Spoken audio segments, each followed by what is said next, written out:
ও শুভেচ্ছা জানাই আজকে উপস্থিত সম্মানিত বিচারকবৃন্দ, প্রতিপক্ষ ও দর্শক উপস্থিত থাকা আমার বিদ্যালয়ের সম্মানিত শিক্ষক মণ্ডলী ও আমার ভাইদের। আজকের বিতর্কের বিষয়টি উত্থাপিত হয়েছে দুর্নীতি দমনে রাষ্ট্রীয় আইন যথেষ্ট। এর বিষয়টি সত্যতা ও যৌক্তিকতার উপর ভিত্তি করে আমার দল এর পক্ষে অবস্থান করছি। আজকের বিষয়টিকে বিশ্লেষণ করলে আমরা এমন দুইটি বিষয় পাই যা সরকারের জোর দাবি রাখে। সেগুলো হচ্ছে আইন ও দুর্নীতি। দুর্নীতি আন্তর্জাতিকভাবে স্বীকৃত সংজ্ঞা হচ্ছে ব্যক্তিগত সুবিধা লাভের জন্য তার উপর অর্পিত ক্ষমতার অপব্যবহার। এক কথায় যা নীতির বাইরে তাই দুর্নীতি। আইনের সংজ্ঞায়ও তুলনামূলক জটিল হলেও সর্বাধিক গৃহীত দুইটি সংজ্ঞা রয়েছে। অধ্যাপক হল্যান্ডের মতে আইন হলো মানুষের বাহ্যিক আচরণের নিয়ন্ত্রণ বিধি যা সার্বভৌম কর্তৃপক্ষ কর্তৃক বলবৎ করা হয়। আইনবিদ স্যামন্ডের মতে আইন হলো ন্যায় প্রতিষ্ঠায় রাষ্ট্র কর্তৃক স্বীকৃত ও প্রয়োগকৃত নীতিমালা।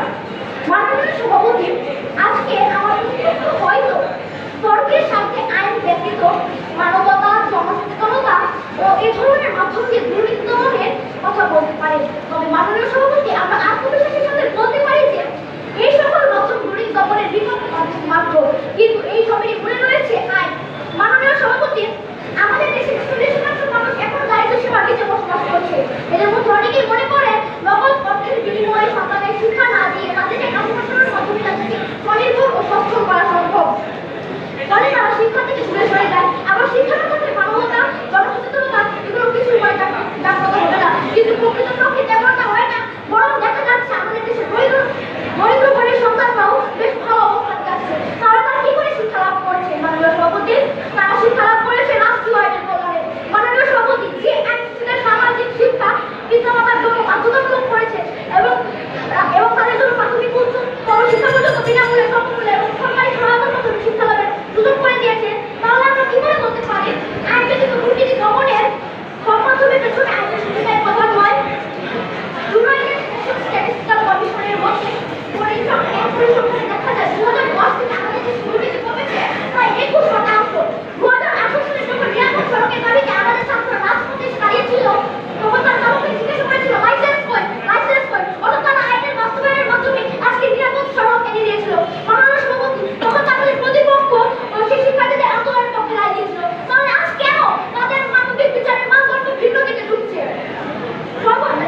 অর্থাৎ মাননীয় সভাপতি, আমরা তর্কে যত পথেই গমন করি না কেন, সকল পথের সমস্যার গন্তব্য একই, আর সেই গন্তব্য হলো দুর্নীতি দমনের রাষ্ট্রীয় আইন যথেষ্ট। সবশেষে প্রতিপক্ষের কাছে একটি বিষয় জানাতে চাই। 1788 সালের 21 দিনের পূর্বে আমেরিকায় মাসে প্রায় 113টি হত্যাকাণ্ড সংঘটিত হতো। একই বছরের 21 জুনের পর সেই সংখ্যা এসে দাঁড়ায় পড়ছে, কেননা 21 জুনে আমেরিকার প্রথম হত্যার বিরুদ্ধে আইন জারি করা হয়। যদি কেবল জনসচেতনতার মাধ্যমেই অপরাধ থেকে শান্তভাবে হত্যা করতে, অপরাধ বন্ধ করতে কেন আইনের প্রয়োজন হলো?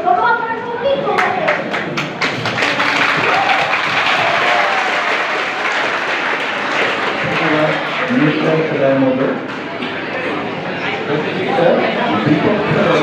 প্রথম বক্তা অষ্টম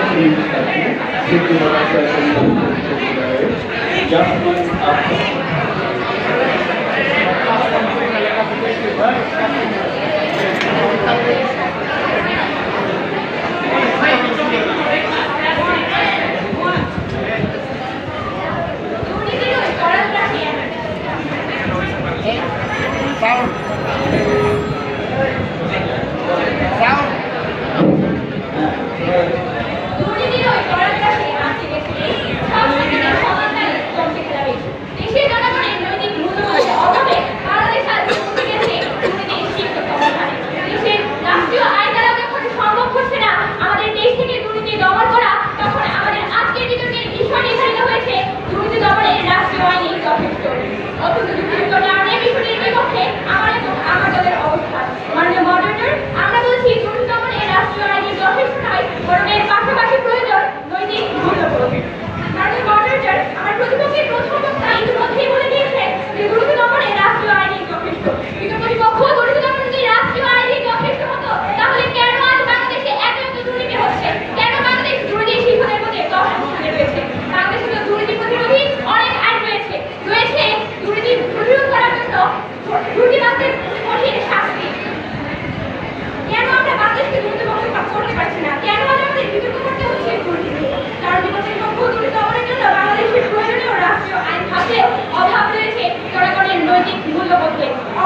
জাফরিন আক্তার।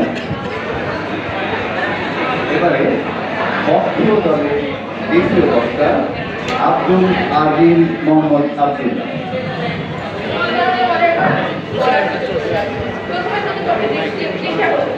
আজকে আমরা রাষ্ট্রীয় আইন বলতে আইনের কঠোর প্রয়োগকে বোঝাচ্ছি, কখনোই কাগজের আইনকে বোঝাচ্ছি না। মাননীয় মডারেটর, আজ যেখানে পুলিশ, এনবিআর, প্রাথমিক গণশিক্ষা অধিদপ্তরের কিছু কর্মকর্তা দুর্নীতিতে নিমজ্জিত, কিন্তু সেখানে আপনি মানে প্রতিপক্ষ কিভাবে বলছেন যে সাধারণ জনগণই সাধারণ জনগণই দুর্নীতির প্রতি বেশি ঝুঁকছে, বা আপনি কিভাবে বলছেন যে দেশের মূল্যবোধের অবশ্যই দুর্নীতি রোধ করতে পারে, যেখানে দুর্নীতি করে শুধুমাত্র সরকারের আমলারা, সেখানে আপনি সাধারণ জনগণকে সচেতন করে কি করবেন?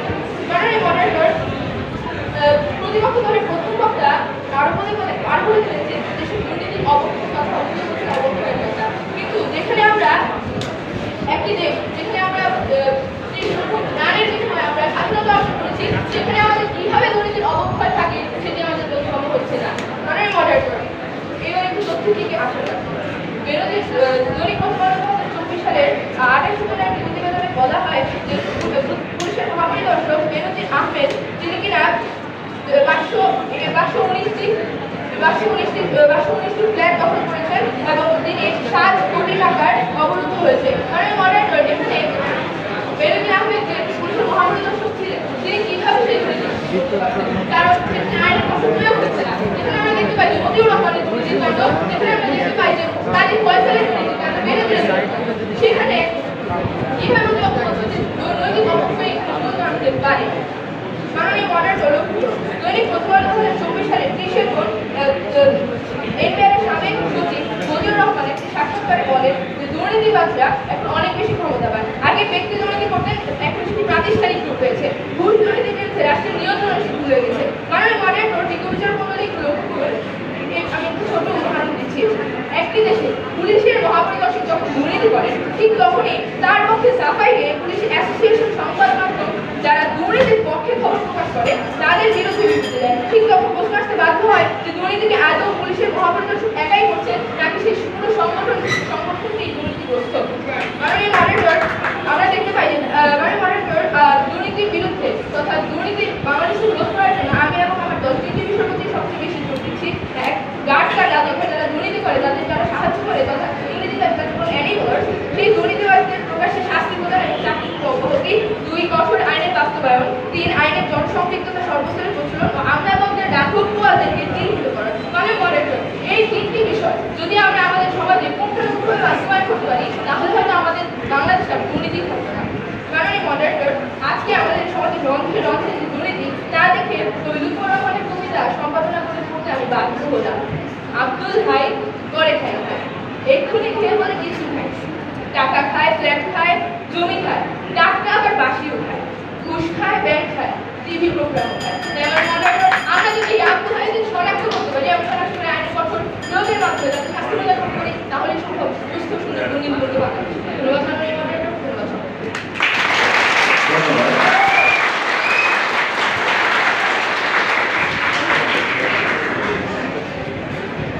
বক্তব্য রাখবেন বিপক্ষ দলের দ্বিতীয় বক্তা উম্মে হুমায়দা সাইকি। প্রথমেই আমি ধন্যবাদ জানাতে চাই আমার প্রতিপক্ষ দলের প্রথম এবং দ্বিতীয় বক্তাকে, কারণ তারা তাদের বক্তব্যের মাধ্যমে ইতিমধ্যে প্রমাণ করে দিয়েছে সুন্দর সুন্দর কথা বলে বিতর্কের মধ্যে কথা বিক্রি করা গেলেও যুক্তিহীন যুক্তিতে যুক্তি কথা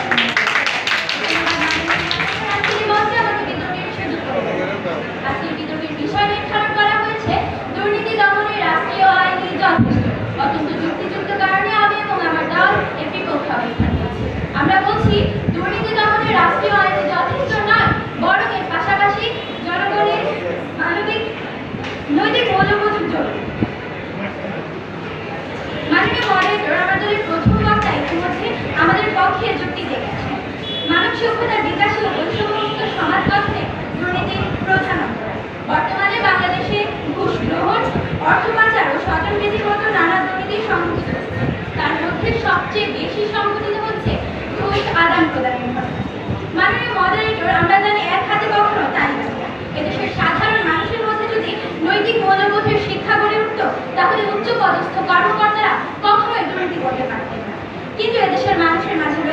নৈতিক মূল্যবোধের প্রচুর অভাব, যার কারণে আজ বাংলাদেশ দুর্নীতিতে একই।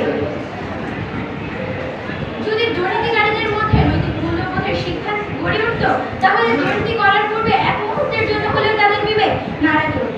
বিজ্ঞ প্রতিপক্ষ, আপনারা দুর্নীতি দমনের ক্ষেত্রে রাষ্ট্রীয় আইন প্রণয়নকে একমাত্র পন্থা হিসেবে অভিহিত করেছেন এবং আজকের এই বিতর্কের মধ্যে প্রমাণ করে দিতে চেয়েছেন যে দুর্নীতি দমনের ক্ষেত্রে রাষ্ট্রীয় আইন ব্যতীত অন্য কোনো পন্থা অবলম্বনের প্রয়োজন নেই। কিন্তু বিজ্ঞ প্রতিপক্ষ, আপনারা আপনাদের দলীয় অবস্থানকে দৃঢ় করার পরিবর্তে আরো দুর্বল করে প্রমাণিত করে গেছেন। আপনারা ইতিমধ্যে আইন প্রণয়নের কথা বলেছেন, কিন্তু আইন তো প্রণয়ন করা হয়েছিল 2004 সালে। তাহলে কেন আজ আমরা খবরের কাগজ খুলে শিরোনামে দেখতে পাই আইনের রক্ষকই হলেন আইনের ভক্ষক? যে সরিষা দিয়ে ভূত তাড়ানোর ব্যবস্থা করা হয়েছে, সেই সরিষার মধ্যেই যে ভূতের বসবাস। তাহলে খুব তাড়াতাড়ি শ্যামানবী মডারেটর বলছি দুর্নীতি দমন কমিশনের উপসহকারী পরিচালক মুস্তাফিজুর রহমানের কথা। দুর্নীতির বিরুদ্ধে তদন্ত করতে গিয়ে যে কিনা নিজেই দুর্নীতিতে জড়িয়ে পড়েছিলেন। ওয়াশিংটন ভিত্তিক গবেষণা সংস্থা জিএফআই এর তথ্য অনুযায়ী আন্তর্জাতিক বাণিজ্যের মাধ্যমে বাংলাদেশ থেকে প্রতি বছর গড়ে 753 কোটি 37 লক্ষ ডলার পাচার করা হচ্ছে। রাষ্ট্রীয় আইন থাকা সত্ত্বেও এই যদি হয় আমাদের দেশের বর্তমান অবস্থা, তাহলে আমার প্রতিপক্ষ দলের বক্তারা কিভাবে বলতে পারেন যে কেবল রাষ্ট্রীয় আইনই পারে দুর্নীতি দমন করতে? কথা আছে কাজের গরু কিভাবে আছে এই কুয়ার। বর্তমানে বাংলাদেশের দুর্নীতি দমন আইন অনেকটা এগিয়ে। আর যদি এদেশের প্রত্যেকটি মানুষ নৈতিক মূল্যবোধের শিক্ষা নিয়ে বেড়ে উঠত, তাহলে কখনো এদেশের দুর্নীতি সংঘটিত হতো। আর বিজ্ঞ প্রতিপক্ষ, আজকে এই বিতর্কের মধ্যে আমরা প্রত্যাশা করছি যে আপনারা আমাদেরকে সমর্থন করে যাবেন এবং বলে যাবেন যে দুর্নীতি প্রতিরোধে রাষ্ট্র আইন যথেষ্ট নয়, বরং এর পাশাপাশি নৈতিক মূল্যবোধের জরুরি।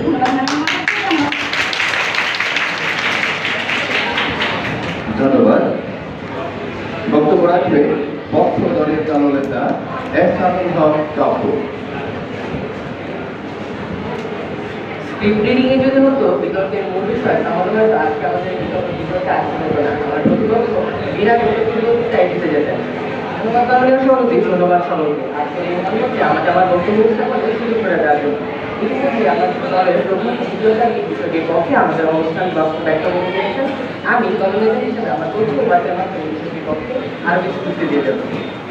মাননীয় সভাপতি, 1972 সালের 18 ডিসেম্বর সুপ্রিম কোর্টের উদ্বোধনের দিন বঙ্গবন্ধু শেখ মুজিবুর রহমান তার এক ভাষণের মধ্যে সুপ্রিম কোর্টের আইনজীবী, সুপ্রিম কোর্টের বিচারপতি এবং সুপ্রিমদের উদ্দেশ্যে বলেছিলেন, আইনের শাসনে আমরা বিশ্বাস করি। এই আইনের শাসন প্রতিষ্ঠিত করার জন্যই আমাদের দেশে রক্ত দিয়েছে। তাই বাংলাদেশে আইনের শাসনই প্রতিষ্ঠিত হবে। মাননীয় সভাপতি, বাংলাদেশের মাননীয় প্রধানমন্ত্রী শেখ হাসিনা তার এক বক্তব্য বলেন, দুর্নীতি একটি ক্যান্সার যা সমাজের ভিত্তি ক্ষয় করে। আইন হলো এই ক্যান্সারের বিরুদ্ধে আমাদের প্রধান অস্ত্র। সেখানে আমার প্রতিপক্ষ কোন যুক্তিতে আজকের বিষয়ের বিপক্ষে তর্ক করছে তা আমার বোধগম্য নয়। মাননীয় সভাপতি, দুর্নীতি দমন কমিশনের তথ্য অনুযায়ী 2012 সালে তাদের নিষ্পত্তির হার ছিল 57%, যা 2017 সালে এসে দাঁড়ায় 72%। 2019 সালে দুর্নীতি দমন কমিশন 52,463 অভিযোগ দাখিল করেছিল, যা 2018 সালের তুলনায় 8% কম। মাননীয় সভাপতি, যুক্তরাজ্যের বিখ্যাত সমাজবিজ্ঞানী ব্রুস ওয়েনের মতে অপরাধীরা কুসংস্কারপূর্ণ কাপুরুষ, তাই আইন তাদের অঞ্চলের ভয় জাগায়। মাননীয় সভাপতি, আমাদের দেশে 46% দারিদ্র সীমার জনগণ ছাড়াও এক জনগোষ্ঠী আছে যারা তাদেরকেও হতভাগ্য। তারা হলো আমাদের দেশের মধ্যবিত্ত। আমাদের দেশে মধ্যবিত্ত ঘরের মানুষের সম্মানটাই সম্ভব, তাই তারা চাইলেও দারিদ্রতার কেউ কারো কাছে হাত পাততে জানে। মাননীয় সভাপতি, কিন্তু এই সময় যখন টেনে পড়া মেয়েটির কোচিং এবং বইয়ের জন্য হাজার হাজার টাকা খরচ করতে হয়, তখন যদি পিতার সামনে এসে কেউ বলে যে আপনি আমাকে এই ফাইলটি পাস করে দিন, আমি আপনার মেয়ে খরচ বহন করবো, তাহলে কোন পিতার মনে সেখানে বলবে না? কিন্তু মাননীয় সভাপতি, সেইখানে যদি তার মনের মধ্যে আইনের ভয় থাকে, তাহলে কিন্তু মাননীয় সভাপতি সে কখনোই এই ধরনের কাজে লিপ্ত হবে না। মাননীয় সভাপতি, আইনের অস্তিত্বের একমাত্র উদ্দেশ্য হলো ভয়ের মাধ্যমে মানুষকে শৃঙ্খলাবদ্ধ করা।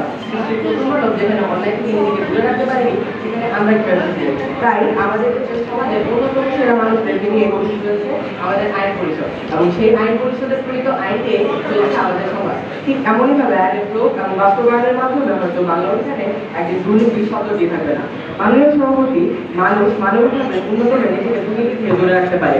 কিন্তু দুর্বল চিত্তের মানুষ ভয় পেলে মানবিকতা ভুলে যায়। ঠিক একই সময় সমাজে দুর্নীতি করে কেউ যদি ধরা পড়ে এবং সমাজে আইন না থাকে, তাহলে তার তেমন কোনো ক্ষতি হয় না, কেননা সে পরিচয় বদলে চাইলে কোনো জায়গায় নতুন জীবন শুরু করতে পারে। কিন্তু তার কাছে যদি থাকে আইনের ভয়, তাহলে সে যেখানে যা আইনের শাস্তি তাকে পেতেই হবে। অতঃপর মাননীয় সভাপতি, আমি বলতে চাই আমার প্রতিপক্ষ ভাঙাবার ক্ষেত্রে দল করতে কিছুটা সফল হলেও আইন ছাড়া দুর্নীতি দমন করতে কখনোই সফল হতে পারে না। সেই সমাজের জন্য কিছু করতে চলুন আমরা দুর্নীতি বিরোধী আইন মেনে চলি।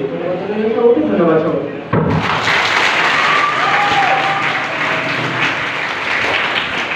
ধন্যবাদ। এবারে বিপক্ষ দলের দলনেতা জয়িতা বিশ্বাস।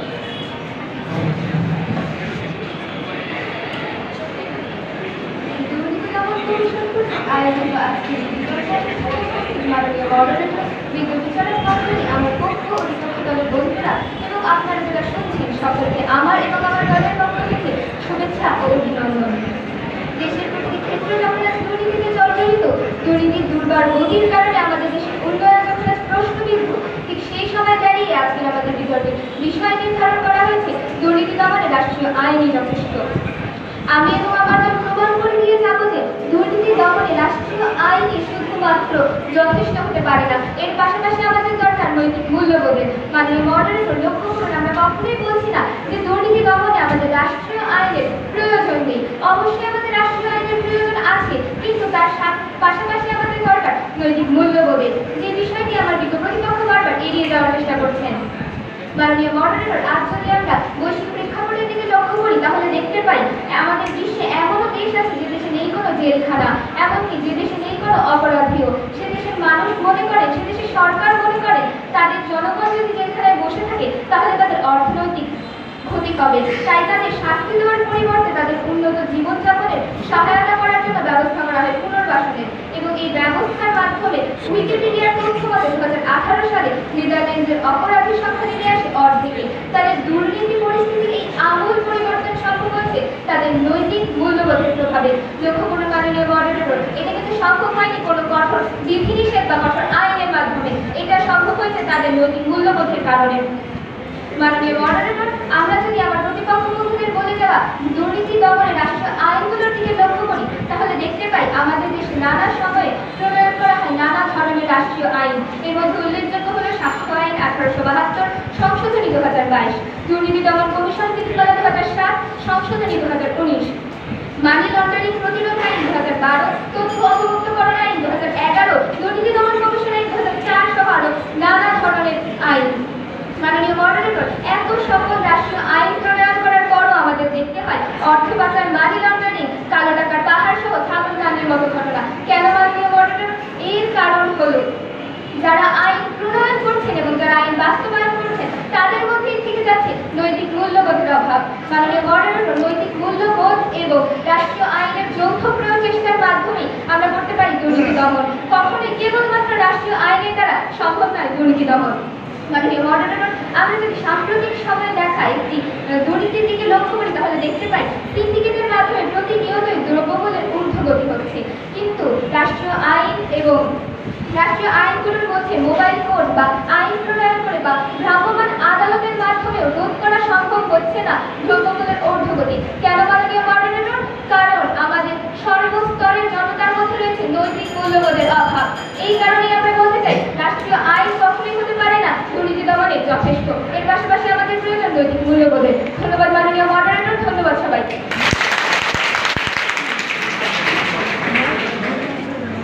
ধন্যবাদ।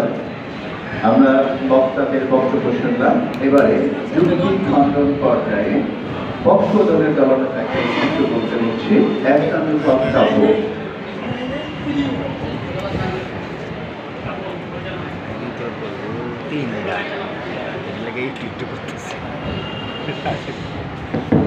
হ্যালো, মাননীয় সভাপতি, আমাকে কিছু বলার সুযোগ করে দেওয়ার জন্য ধন্যবাদ জানাই আমার বিপক্ষ দলের দলনেতার কাছে। আমার মাননীয় সভাপতি আমার বিপক্ষ দলের দলনেতা বারবারই বলে গেলেন আমাদের সমাজের সর্বোচ্চ স্তরের মানুষই দুর্নীতির জন্য। আমাদের মাননীয় সভাপতি দেশের নিয়ন্ত্রক রেখে দুর্নীতির জনচরিত্র, সেখানে মানবিক মূল্যবোধ দিয়ে আপনি কিভাবে সেই নিয়ন্ত্রককে ঠিক করবে? মাননীয় সভাপতি সেই নিয়ন্ত্রককে সরিয়ে অন্য একজন মানুষকে বসাতে, অন্য একজন যোগ্য মানুষকে বসাতে হলো আপনার প্রয়োজন হবে আইনের যথাযথ প্রয়োগ। মাননীয় সভাপতি, আইন ব্যতীত কখনোই কোনো মূল্যবোধ তৈরি হতে পারে না। মাননীয় সভাপতি, ইতিমধ্যেই আমি এবং আমার দলের প্রত্যেক বক্তায় বলে গেলেন কিভাবে আইন আমাদের সকল মূল্যবোধ, শিক্ষা এবং গুরুত্বের ক্ষেত্রে মৌলিক ভূমিকা পালন করে। মাননীয় সভাপতি, যেই সমাজে আইন রয়েছে সেই সমাজে কারো দুর্নীতি করতে ইচ্ছা করো অথবা কারো নৈতিক মূল্যবোধের অবক্ষয় করো, তার ভয়ের কারণ হলো দুর্নীতি থেকে দূরে থাকতে হবে। মাননীয় সভাপতি, যেই সমাজে আইন নেই, যে সমাজে কোনো ধরনের বিধিমালা নেই, সেই সমাজে দুর্নীতি অবৈধ না, অর্থাৎ সেই সমাজে দুর্নীতির একটি গ্রহণযোগ্য মাধ্যম, অর্থাৎ সেখানে মানবিকতা এভাবেই তৈরি হবে যেন তারা দুর্নীতির পক্ষে থাকতে পারে। সেখানে আমি কিভাবে তাদেরকে গিয়ে বোঝাবো যে এটি খারাপ জিনিস, এটি থেকে দূরে আসে? কেননা আমার কাছে তো কোনো বিধিনিষেধ নেই, আমার কাছে তো নেই কোনো ধরনের সাংগঠনিক রূপ। অর্থাৎ মাননীয় সভাপতি, আমাদের দেশে আইন আছে বলে আমাদের দেশে দুর্নীতি আস্তে আস্তে কমছে। আমার দলের বাকি দুই বক্তা যখন আমাদের দেশের এখন বর্তমানে স্ট্যাটিস্টিক্স বা পরিসংখ্যানের কথা বলে গেলেন, তখন হয়তো আমাদের দলের দলনেতা আমাদের নৈসর্গিক সৌন্দর্যে হারিয়ে গিয়েছিলেন। কারণ আমরা বারবারই বলে যাচ্ছি আইন প্রণয়নের কারণে দুর্নীতি গত কয়েক বছরে কি পরিমাণ কমেছে। গত কয়েক বছরের দুর্নীতি কমেছে 21%, অর্থ দুর্নীতি কমেছে 42% এবং মানি লন্ডারিং কমেছে 43%। অর্থাৎ মাননীয় সভাপতি, কিভাবে তিনি আমাদেরকে বললেন যে আমাদের সমাজে দুর্নীতি কমছে না, তা আমার বোধগম্য নয়। তিনি আমাদের প্রগ্রেস অথবা আমাদের উন্নতিকে বাধাগ্রস্ত বলে ঘোষণা করেন। তাহলে মাননীয় সভাপতি, কিভাবে বঙ্গবন্ধু স্যাটেলাইট উঠছে আকাশে, কিভাবে তৈরি হচ্ছে পদ্মা সেতু? প্রশ্ন রয়ে গেল প্রতিপক্ষের কাছে। ধন্যবাদ মাননীয় সভাপতি, ধন্যবাদ সভাপতি।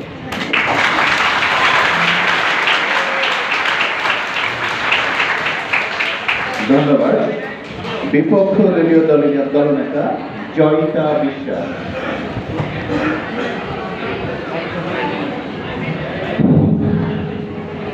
ধন্যবাদ মাননীয় মডারেটর, আমাকে আবার কথা বলে সুযোগ করে দেওয়ার জন্য। লক্ষ্যপূর্ণ মাননীয় মডারেটর, বিশ্বে ভালোর পাশাপাশি সর্বদাই থাকে মন্দ, যেমন আলোর পাশাপাশি থাকে অন্ধকার।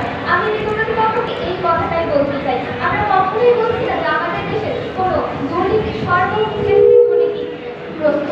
দুর্নীতি যখন অবশ্যই হচ্ছে, দুর্নীতি যখন যদি নাই হতো তাহলে আমরা এই সোনার বাংলাদেশ করতে পারতাম না। মাননীয় মডারেটর, আমরা বলতে চাই যে আইন নয়, ওনারা বলছেন যে আইন নয়, আইনের বাস্তবায়নের কারণে ওনারা বোঝাতে চাচ্ছেন যে রাষ্ট্রীয় আইন বলতে ওনারা আইনের বাস্তবায়নকে বোঝাতে চাচ্ছেন। মাননীয় মডারেটর, রাষ্ট্রীয় আইনটা বাস্তবায়ন করছে কি নৈতিকতা সম্পন্ন মানুষ।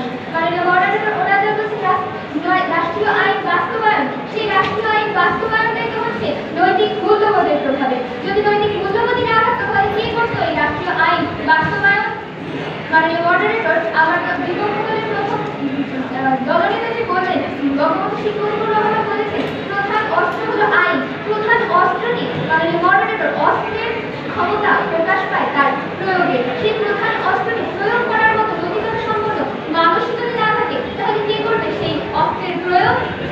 ধন্যবাদ মাননীয় মডারেটর। এছাড়াও আমি বলতে চাই, উনি যে বললেন আইনের মাধ্যমে মানুষ ভয় পেয়ে দুর্নীতি থেকে দূরে থাকবে, অন্তরে ভয় জাগায় আইন আমাদের। মাননীয় মডারেটর, ভয়ের মাধ্যমে কি সবসময় সকল ধরনের দুর্নীতি রোধ করা সম্ভব?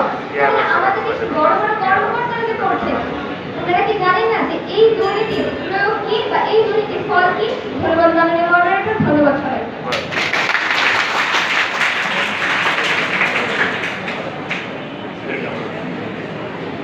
দুর্নীতি দমনে রাষ্ট্রীয় আইন যথেষ্ট, এই বক্তব্যের পক্ষে বিপক্ষে আমরা উভয় তাদের তুমুল যুক্তিতর্ক উপভোগ করলাম এবং দুই দলের বক্তারা এত চমৎকার বক্তব্য রেখেছেন, যুক্তি উত্থাপন করেছেন। আমার মনে হয় বিচারকদের জন্য কাজটা একটু কঠিন করে দিয়েছেন তারা উভয়। আমি তোমাদেরকে ধন্যবাদ জানাচ্ছি। বিচারকদের ফলাফল প্রস্তুত হওয়া পর্যন্ত তোমরা অপেক্ষা করবে এবং আমরা পরবর্তী দলকে আহ্বান করবো আসন গ্রহণ করবার জন্যে।